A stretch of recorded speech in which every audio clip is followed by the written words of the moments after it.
हे नवे जन्म याजसाठी देवा तुझे चरण सेवा साधावया. हरिनाम कीर्तन संतांचे पूजन घालीन लोटांगण महाद्वारी. प्रस्तुत प्राप्त प्रसंगी प्राप्त स्थळी भगवत चिंतनाला अर्थात कीर्तन रूपी सेवेला निवडलेला अभंग महान भगवत भक्त विश्ववंदे विश्वभूषण श्रीमंत श्री संत श्री जगद्गुरु तुकाराम महाराजांचा 5 चरणाचा अभंग आहे. अभंगातून जगद्गुरु तुकोबार आहे. प्रतिज्ञा करताय. प्रतिज्ञा ही संतांची आहे आणि संतांचीच प्रतिज्ञा खरी होते. इतरांच्या प्रतिज्ञा खऱ्या झाल्या नाहीत. कशा झाल्या नाहीत मी चिंतनात पुढे सांगणार आहे तुम्हाला. सेवेच्या अगोदर थोडक्यात परिहार सांगायचा म्हणजे सालाबाद प्रमाणे चालत असलेला हा भव्य आणि दिव्य स्वरूपाचा अखंड हरिनाम सप्ताह तथा श्रीमद भागवत कथा ज्ञान यज्ञ सोहळा हरिभक्तीपरायण गाळया आप्पा स्वामी यांच्या पुण्य स्मरणाच्या निमित्तानं असणारा हा सप्ताह हे मोजे मेवापूर या गावामध्ये ग्रामस्थ मंडळींच्या योगदानाने साकार होणारा कार्यक्रम. गावातील संयोजक आयोजक नियोजक सप्ताह कमिटी अध्यक्ष उपाध्यक्ष सचिव सदस्य परमेश्वर भाऊ नारायण पाटील त्यांना सहकार्य करणारी अजूनही गावातली मंडळी सर्वांना कोटी कोटी धन्यवाद. मृदंगाचार्य हरिभक्तीपर्यंत गजानन महाराज पवार यांच्याही चरणी वंदन यांनाही धन्यवाद.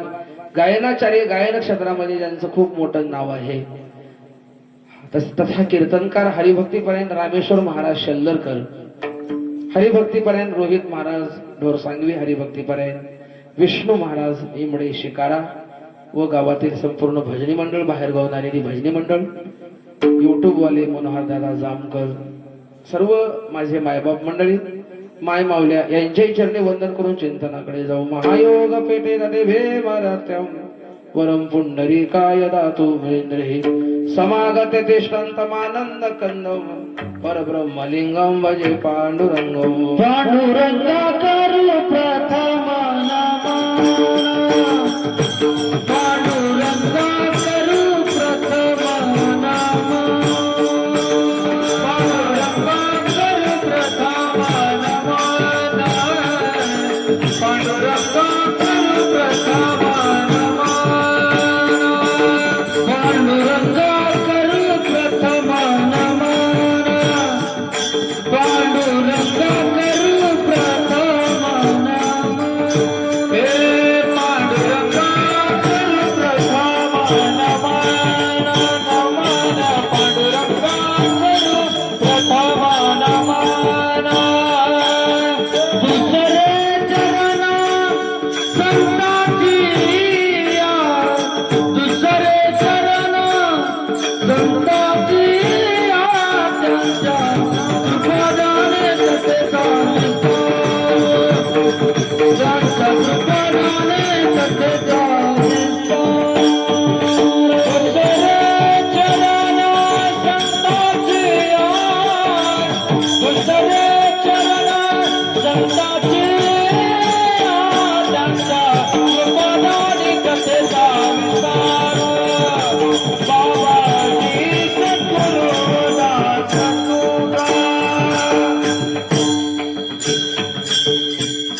पांडुरंगा करू प्रथम नमन दुसरे चरण संतांच्या त्यांच्या कृपादाने कथेचा विस्तारू बाबाजी सद्गुरु दासोगा.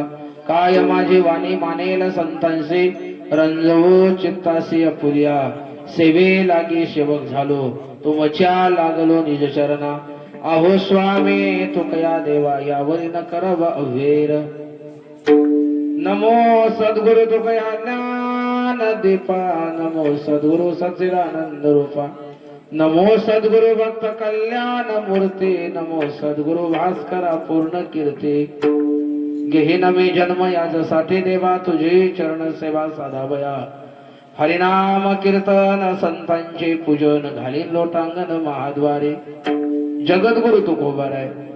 सेवेला निवडलेल्या अभंगातून प्रतिज्ञा करतायत भाऊ. प्रतिज्ञा ही संतांची आहे. सामान्य माणसाच्या प्रतिज्ञा सिद्धीला जात नाहीत, गेल्या नाहीत आणि जाणारही नाहीत. बघा तुम्ही सामान्य माणसं सकाळी केलेली प्रतिज्ञा संध्याकाळपर्यंत टिकत नाही. घराघरामध्ये माणसं प्रतिज्ञा करतात, अमुक करीन तमुक करीन, पण प्रतिज्ञा खऱ्या झाल्या नाहीत. सामान्य माणसांच्या सोडा, इलेक्शन परेड मध्ये उमेदवार लोक प्रतिज्ञा करतात. काही काही पक्ष तर आपले जाहीरनामे काढतात, पण कोणाचेही आतापर्यंत खरे झाले नाही. हे राजकारणी लोकांचं सोडा, पण या देशामध्ये असे काही राज्य होऊन गेले ते इतिहासामध्ये, त्या राज्य लोकांना सुद्धा प्रतिज्ञा केल्या होत्या. हिटलर सारखा राजा, सिकंदरा सारखा राजा प्रतिज्ञा करतो जग जिंकण्याच्या, असेच मेले पण जग जिंकता आलं नाही. चला, पुराण काळामध्ये एका राजानं प्रतिज्ञा केली होती, त्याचं नाव आहे राजा रावण. बाबा, रावणाच्या प्रतिज्ञा होत्या, सोन्याला सुगंध आणेल, आकाशाला पायऱ्या बांधेल, खाऱ्या समुद्राला गोड करील आणि सीता देवीला पत्नी बनविल. हे कुणाच्या प्रतिज्ञा होत्या? रावणाच्या. पण एकही प्रतिज्ञा खरी झाली नाही. रावण म्हणजे सामान्य समजू नका. सोनियाची पुरी समुद्राचा वेडा, समुदाय गाडा राक्षसांचा. गाव सोन्याचं होतं, 80,000 बायका होत्या. त्याच्या एका मोठ्या मुलाने इंद्राला जिंकल्यामुळे तर इंद्रजित नाव पडलं होतं. मुख्य पुत्र हरी इंद्र आणि पुत्र पौत्राचा लेखा कोण करी. सहज 80 सहस्राच्या सुंदर कामिनी माझी मुख्य राणी मंदोदरी. 1,00,000 मुलं, 1,25,000 नातू, असा मोठा परिवार. गाव सोन्याचं होतं. तटबंदी किती, विडबंदी किती असतील विचार करा. पण एवढ्या मोठ्या रावणानं प्रतिज्ञा केली, पण त्याची प्रतिज्ञा खरी झाली नाही. राजा रावणाची खरी झाली नाही याच्यात नवल नाही बाबा. ब्रह्मांडाच्या मालकानं प्रतिज्ञा केलेल्या सुद्धा खऱ्या झाल्या नाहीत. संतांच्याच प्रतिज्ञा खऱ्या झालेल्या आहेत. महाभारत डोळ्यासमोर ठेवा. कौरव पांडवाच्या युद्धाची तारीख डिक्लेअर झाली. युद्धाचं निमंत्रण घेऊन अर्जुनही गेला आणि दुर्योधनही गेला. दुर्योधन अगोदर गेला होता, पण दुर्योधन हा अहंकारी असल्यामुळे त्यानं विचार केला. देवाने विचार केले होते, दुर्योधन पुढे येतोय. देवानं झोपेचं सोंग केलं होतं, शाल पांघरून झोपले देव. अहंकार जागा झाल्यामुळं मी राजा आहे याच्या पायाजवळ कशाला बसू म्हणून उशाकडे बसला. अर्जुन आल्यानंतर आणि भक्ताची जागा देवाच्या पायाजवळ असते. पायाजवळ बसला आणि पाय दाबू लागला. देवानं शाल काढली, अर्जुन दिसला. कधी आलास अर्जुना? दुर्योधन म्हणला, देवा मी आलो, मलाही बोला, मी पहिल्यांदा आलो. देव म्हणले, तू पहिल्यांदा आला असशील पण मला पहिल्यांदा अर्जुन दिसलाय. काय भाग्य बाबा माझं, कसं काय आला दोघं भाऊ मिळून. दोघही म्हणले, देवा युद्धाचं निमंत्रण आणलंय. देव म्हणले, मी एकटा दोघाकडे येणं शक्य नाही. मी एकटा एका बाजूला येईन, हातात शस्त्र धरणार नाही. माझं 56 कोटी यादव सैन्य दुसऱ्या बाजूला राहील, सशस्त्र सहित युद्धाला तयार. दुर्योधन म्हणला, ते काय मेवापूरचा सप्ताह आहे का म्हणला, पंग जोडायचा, जाऊन झोपी जायचं. युद्ध करावं लागेल देवा शस्त्र घेऊन. नाही नाही, मी हातात शस्त्र घेणार नाही. मग तू नको गड्या म्हणला, तुझं सैन्य मला दे. दुर्योधनानं सैन्य मागितलं आणि अर्जुनानं देव मागितला. घरी गेला. दुर्योधनाचा मामा वाट बघत बसला होता. मामाचं नाव शकुनी मामा. भांजे काय आले वाटणीला. मामा श्रीकृष्णानं हातात शस्त्र धरणार नाही म्हटल्यामुळं मी श्रीकृष्णाला घेतलो नाही, सैन्य घेतलं. त्यानं रप रप डोकं बडविलं. शकुनी म्हणला, दुर्योधना काय करून बसलास? अरे श्रीकृष्ण जसा नरनारायणाचा अवतार होता, एकटा जरी आला असला तरी पुष्कळ झाला असता. जाऊ दे, झालं ते झालं. पण श्रीकृष्ण सारखाच नरनारायणाचा अवतार बळरामाचा आहे. बळरामाला तर घे. आणि बळरामाकडून गदा येऊन दुर्योधनाने शिकल्यामुळे बळराम दादाचे प्रेम दुर्योधनावर होतच अर्जुनापेक्षा.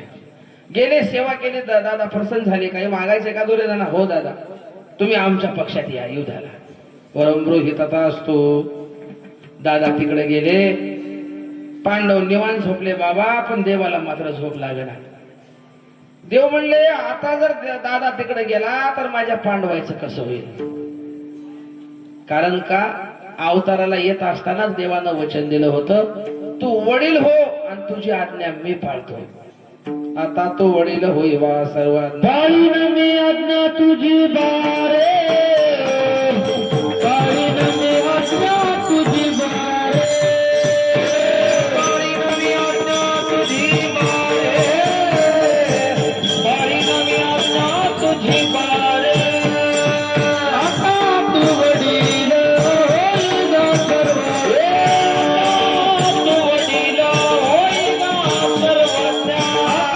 तू वडील होईना सर्वांना, तू वडील होईना सर्वांना, तू वडील होईना सर्वांना. पाळीन मी आज्ञा तुझी बारे, पाळीन मी आज्ञा तुझी बारे, पाळीन मी आज्ञा तुझी बारे, पाळीन मी आज्ञा तुझी बारे. आता तो वडील होईगा सर्वांना, पाळीन मी आज्ञा तुझी बारी. वचन दिलेलं आहे. दादा जर म्हणले कृष्णा माझ्या बरोबर चल, तर देवाला मोडता आलं नसतं, म्हणून देवानं युक्ती केली. देवासारखा चतुर दुसरा कोणी जगात नाही, म्हणून तर चतुरा तो शिरोमणी, गुण लावण्याची खाणी, मुकुट सकळ मनी, धन्य तोची विठोबा.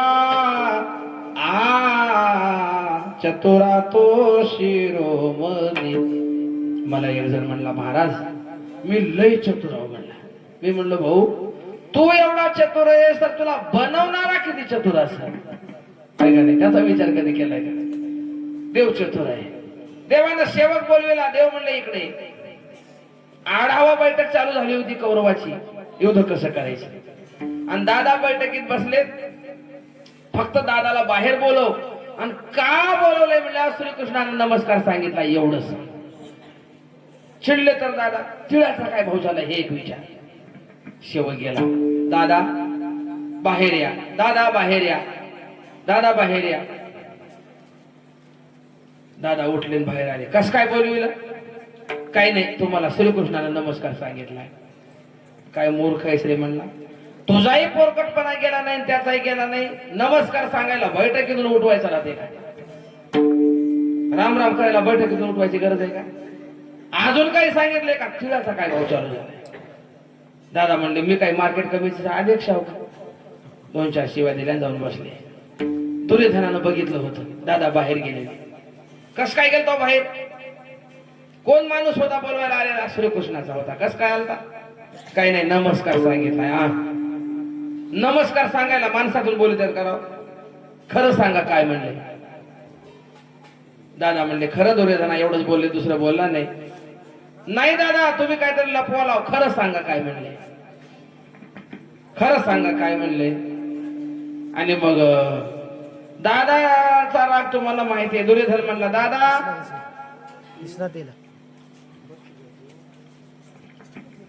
खरं सांगा तुम्ही माझ्याकडे तुमचं मन नाही. आणि दादा चिडले. दादाला राग आला. दादा निघून गेले. दुर्योधना तुझं एवढं तू बघून घे. दुराविला सका बळीभद्र न साहेचे बबरो पांडवा पारिका. न दुराविला सखा बळीभद्र आहे का नाही? देवानं पांडवा करता काय काय केलं नाही, कारण पांडव देवाचे आवडते प्रेमी भक्त आहेत. होता द्वारकेचा, पण द्वारकेचा राणा पांडवा घरी. भक्तावर प्रेम होतं देवाचं. पुढे युद्ध चालू झालं. भीष्माचार्याचं आणि अर्जुनाचं युद्ध लागलं. अर्जुनाला भीष्माचार्यानं बाण मारून बेजार केलं, बेशुद्ध पाडलं. पुढून बाण येतात, मागून काही नाही गेले. फिरून बघले तर बेशुद्ध पडलाय अर्जुन रथावर. देवाला राग आला. हातात चक्र सुदर्शन घेतलं आणि धाड देशा उडी मारली, भीष्मावर धावले. भीष्माचार्य म्हणले देवा मला खुशाल मारा, पण मला तुमची प्रतिज्ञा मोडायची होती, एवढंच करायचं होतं.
भीष्मे पण केला खरा धनुर्धरा रक्षिले. देवानं भीष्माचार्याचा पण खरा केला, आपली प्रतिज्ञा मोडून घेतली आणि अर्जुनाचं रक्षण केलं. याचा अर्थ आहे देवानं स्वतःची प्रतिज्ञा मोडली पण भक्तांची प्रतिज्ञा खरी केली. आता माझ्याकडे वेळ नाही, अभंगाचं चिंतन पुढे सांगायचे. अर्जुनानं अजूनही काही प्रतिज्ञा केल्या महाभारतामध्ये, पण ते देवाला खऱ्या कराव्या लागल्या. अभिमन्यूला लाथ मारली धारा तीर्थी पडल्यावर जयद्रथानं. सुभद्रा रडू लागली, विकळ पडिता माझे किशोर, जयद्रथे केला लत्ता प्रहर. धिक्क गांडीव धिक्क तुनी धिक्क यदुवीर पार्थ पै. अर्जुना तुमचा धिक्कार असो, श्रीकृष्णा तुमचाही धिक्कार असो. माझा मुलगा मेला याचं दुःख नाही, पण रणांगणावर पडल्यावर लाथ मारली याचं दुःख आहे. अर्जुनानं प्रतिज्ञा केली, सूर्य उदयापासून सूर्य अस्तापर्यंत एक तरी जयद्रथ मारेल, नाही तर अग्निकाष्ट घेईल. कौरवांना वाटलं बरं झालं आता आयता अर्जुन मरतो, व्यूह रचना करून जयद्रथ लपवला. दिवसभर युद्ध झालं भाऊ, पण जयद्रथ नजरला पडला नाही. देव म्हणले अर्जुन मरतय. सुदर्शन चक्र लावून देवानं सूर्य झाकला आणि अर्जुनाला सांगितलं आता घ्या अग्निकाष्ट. चित्ता पेटविली. देवानं सांगितलं क्षत्रियानं धनुष्याला बाण लावून उडी मारायचं असते, तसं मारायचं नाही. धनुष्याला बाण लावला आणि त्या चित्तेला प्रदक्षिणा घालताना अर्जुन कसा मराला हे बघायला जयद्रथ आला. देवानं सुदर्शन चक्र बाजूला केलं, सूर्य चमकू लागला. देव म्हणले अर्जुना हा सूर्य हा जयद्रथ. ताळकन बाण उडवला आणि मस्त बाण सोडून मस्त उडविलं. प्रतिज्ञा अर्जुनाने केल्या पण खऱ्या देवाला कराव्या लागल्या. तसंच आहे पंढरपूरला सत्संग भरला. संत संमेलनामध्ये कोणीतरी सांगितलं वाल्मिक ऋषीने 100 कोटी रामायण लिहिलेलं आहे. नामदेव याला वाईट वाटलं, अरे रे रे देवा एवढा सानिध्यात राहिलो एक अभंग लिहिला नाही, किती करंट्या कपाळाचा आहे.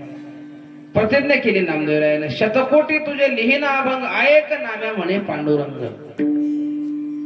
100 कोटी अभंग लिहिन देवा तुमचे.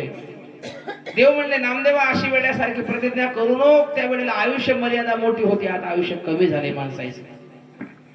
कलियुगामध्ये अल्प आयुष्य मानव देह, अल्प